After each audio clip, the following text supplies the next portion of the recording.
Hello and welcome to the first lecture on Principles of Taxation Law. Today we will discuss the syllabus of taxation law and we will also see the question paper of 2019 of Guwahati University. So आज हम लोग देखने वाले हैं syllabus किस तरीके से arrange किया गया है हमारा। तो जो पेपर नंबर है हमारा वो है 5.3 और सिलेबस को अगर हम लोग देखें तो यहाँ पे हमें पता है कि एग्जाम में जो भी हमारा पेपर्स रहता है या फिर जो भी हमारा जो मार्क्स का जो डिविजन्स रहता है वो किस तरीके से किया गया है। 100 मार्क्स का अगर पेपर है तो 20 मार्क्स हमारा इंटरनल में रहता है और 80 मार्क्स का हमें थ्योरेटिकल पेपर अटेम्प्ट करना होता है। तो जो एग्जाम हमारा होगा वो होगा 80 मार्क्स का। तो 80 मार्क्स के लिए जो सिलेबस है वो किस तरीके से डिजाइन किया गया है वो आज हम लोग देखेंगे। तो अभी यहाँ पे देखिए, सबसे पहले जो हमारा सिलेबस है वो 5 चैप्टर्स में डिवाइडेड है। 5 चैप्टर्स आपको यहाँ पे मिलेंगे या 5 यूनिट्स आप बोल सकते हैं इनको। तो 5 चैप्टर्स में से अगर आप ठीक से देखें सिलेबस को तो हम लोग क्या कर सकते हैं, ये पूरा सिलेबस को 3 पार्ट में डिवाइड कर सकते हैं। 3 पार्ट्स में हम लोग क्या कर सकते हैं, सिलेबस को डिवाइड कर सकते हैं। पहला जो है फर्स्ट यूनिट में हमें मिलेगा इंट्रोडक्शन रहेगा वहाँ पे, जहाँ पे जो टैक्स क्या होता है और टैक्स का जो थियोरेटिकल फाउंडेशन एक स्टूडेंट के पास होना चाहिए वो वहाँ पे डिस्कस किया जाएगा। जो सिलेबस यूनिट 1 में है उसके पॉइंट्स मैंने यहाँ पे जो एक एक करके यहाँ पे लिस्ट आउट कर दिए हैं, आप इसको रीड कर सकते हैं। यहाँ पे हम लोग सिलेबस को डिटेल में नहीं पढ़ने वाले क्योंकि हर एक यूनिट का जो सिलेबस रहेगा वो उस चैप्टर के स्टार्टिंग में हम लोग देख लेंगे। लेकिन हम लोग यहाँ पे क्या करने वाले हैं, एक ओवरऑल आइडिया हम लोग ले रहे हैं कि सिलेबस में अल्टीमेटली होता क्या है। तो यहाँ 5 चैप्टर्स है, मैंने आपको बताया 5 चैप्टर्स को हम लोग क्या कर सकते हैं, 3 पार्ट में डिवाइड कर सकते हैं। पहला जो यूनिट है वो हमारा इंट्रोडक्शन यूनिट है। उसके बाद बचे 4 यूनिट। 4 यूनिट में से 2 यूनिट जो है 2 यूनिट कंट्रीब्यूट किया गया है और इनडायरेक्ट टैक्स। और इनडायरेक्ट टैक्स में हम लोग क्या पढ़ने वाले हैं, इनडायरेक्ट टैक्स में हम लोग जो टैक्स के बारे में पढ़ने वाले हैं वो है जीएसटी। तो 2 यूनिट हमारा जीएसटी के ऊपर रहेगा। उसके बाद लास्ट के जो 2 यूनिट रहेंगे वो हमारा है किसके ऊपर, डायरेक्ट टैक्स के ऊपर, जिसमें हम लोग क्या पढ़ने वाले हैं, उसमें हम लोग पढ़ने वाले हैं इनकम टैक्स के बारे में। ये था एक शॉर्टकट तरीका जिससे आपको हमेशा याद रहेगा कि हमारे सिलेबस में क्या है। आपको बार बार सिलेबस पढ़ने की जरूरत नहीं है, आपको यहाँ पे बस एक आइडिया होना चाहिए माइंड में कि हाँ सिलेबस में क्या है और जो जो भी जितने भी चैप्टर्स है उसमें ओवरऑल क्या टॉपिक्स कवर किया गया है। तो यहाँ 5 चैप्टर्स है। पहला यूनिट इंट्रोडक्शन है, तो वो तो आपको हमेशा याद रहेगा कि पहला यूनिट नॉर्मली इंट्रोडक्शन ही रहता है। उसके बाद 4 चैप्टर्स है, 4 चैप्टर्स है। 4 चैप्टर में से 2 चैप्टर्स आपको दिया गया है जीएसटी के ऊपर और 2 चैप्टर्स दिया गया है इनकम टैक्स के ऊपर।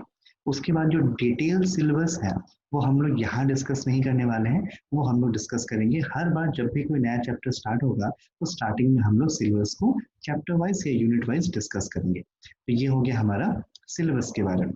तो अब सिलेबस के बाद हम लोग देखते हैं कि 2019 गुवाहाटी यूनिवर्सिटी में जो क्वेश्चन पेपर आया था उसमें क्वेश्चंस किस तरीके से अरेंज किया गया था।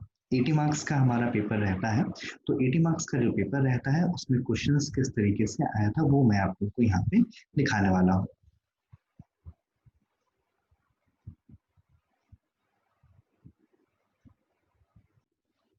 तो ये है 2019 का क्वेश्चन पेपर जो गुवाहाटी यूनिवर्सिटी का है। प्रिंसिपल्स ऑफ टैक्सेशन लॉ में क्या क्या क्वेश्चंस आए थे वो हम लोग यहाँ देखेंगे। तो पहले आप लोग को पता है कि जो हमारा पहला जो पार्ट रहता है क्वेश्चन पेपर का उसमें 1 मार्क्स के 10 क्वेश्चंस रहते हैं। तो ये यहाँ पे पहले कवर किया गया है, 1 मार्क्स के 10 क्वेश्चंस आपको यहाँ दिख रहे होंगे। उसके बाद क्वेश्चन नंबर 2 जो है, क्वेश्चन नंबर 2 में क्या कवर किया गया है, क्वेश्चन नंबर 2 में 2 मार्क्स के 5 क्वेश्चंस रहते हैं। तो ये शॉर्ट शॉर्ट क्वेश्चंस रहते हैं। उसके बाद क्वेश्चन नंबर 2 के बाद में एक जो क्वेश्चन पेपर रहता है उसमें 12 मार्क्स के 5 क्वेश्चंस आते हैं। तो अब यहाँ पे हम लोग देखते हैं क्वेश्चंस किस टाइप का आया था। तो अब यहाँ देखिए, ये जो क्वेश्चन था 12 मार्क्स का, उसको अगर आप लोग देखेंगे तो यहाँ पे क्या है, distinction between a direct tax and an indirect tax. अगर आप ये वाला पार्ट देखेंगे ना तो ये जो टॉपिक है वो डायरेक्टली आपको सिलेबस में नहीं मिलेगा। ये टॉपिक आपको डायरेक्टली सिलेबस में नहीं मिलेगा। तो ये टॉपिक किससे रिलेटेड है, अगर आप यूनिट 1 का जो सिलेबस है उसको ठीक से देखें तो वहाँ पे क्लासिफिकेशन ऑफ टैक्स के बारे में बताया गया है। तो टैक्स को क्लासिफिकेशन कितने पार्ट्स में किया जाता है normally, direct tax and indirect tax. तो तो direct tax and indirect tax के बारे में जब हम लोग पढ़ेंगे तो हमें डिस्टिंक्शन भी पढ़ना पड़ेगा। तो ये चीज़ मैं आपको इसीलिए बता रहा हूँ कि इसके कारण क्या होगा, आपको पता चलेगा कि सिलेबस में अगर कोई पॉइंट है तो उस पॉइंट को हम लोग को कितना डीपली पढ़ना है, क्योंकि सिलेबस हमें सिर्फ क्लासिफिकेशन ऑफ टैक्स के बारे में पढ़ने बोल रहा है, डिस्टिंक्शन पढ़ने तो नहीं बोला था, लेकिन एग्जाम में डिस्टिंक्शन भी आ रहा है। तो हमें इस चीज़ों का भी ध्यान रखना है कि जब हम लोग सिलेबस कवर करेंगे तो इसका मतलब ये नहीं है कि सिलेबस में जो है वो सिर्फ वही कवर करना है। उसके बाद हम लोग को जो पॉइंट हमें सिलेबस में दिया गया है उसको कुछ और डिटेल में उसके अंदर और क्या क्या पॉइंट्स ऐड हो सकते हैं वो हमें खुद थोड़ा बहुत एनालाइज करके पढ़ना होगा। क्लियर?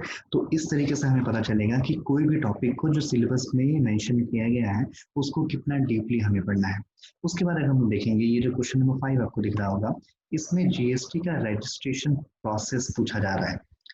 तो अगर आप लोग फिर से सिलेबस को जाके देखें तो कहीं पे भी रजिस्ट्रेशन प्रोसेस जो है वो मेंशन नहीं किया गया है सिलेबस में। तो कैसे आ गई ये क्वेश्चन?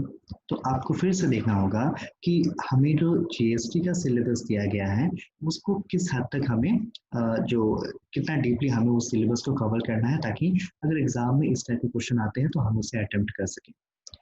क्लियर? तो अभी जैसे रजिस्ट्रेशन प्रोसेस हो गया, तो ये जो प्रोसेस हो गया वो थोड़ा प्रैक्टिकल पार्ट हो गया, मतलब टेक्निकल पार्ट हो गया। तो इसीलिए हम लोग क्या करेंगे, पूरे सिलेबस को 2 पार्ट में डिवाइड करेंगे।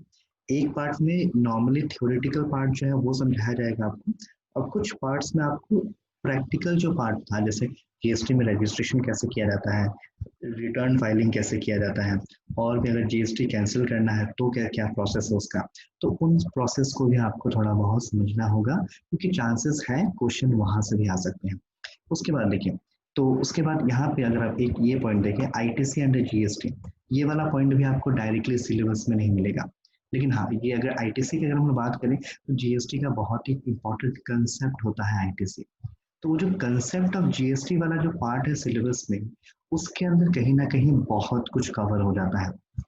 तो मेरे कहने का मतलब ये है कि जब आप सिलेबस पढ़ें तो सिलेबस के साथ साथ आपको क्वेश्चन पेपर भी देखना है, ताकि आपको ये पता रहे कि सिलेबस में जो पॉइंट्स बताया गया है उसको हमें कितना डीपली तक पढ़ना है, कितना डीप तक उस टॉपिक को हमें कवर करना है, ताकि हमारे क्वेश्चन पेपर में जो एग्जाम में जो क्वेश्चन आएंगे वो छूट ना जाए, वो हम उसे अटेम्प्ट कर सकें। क्लियर?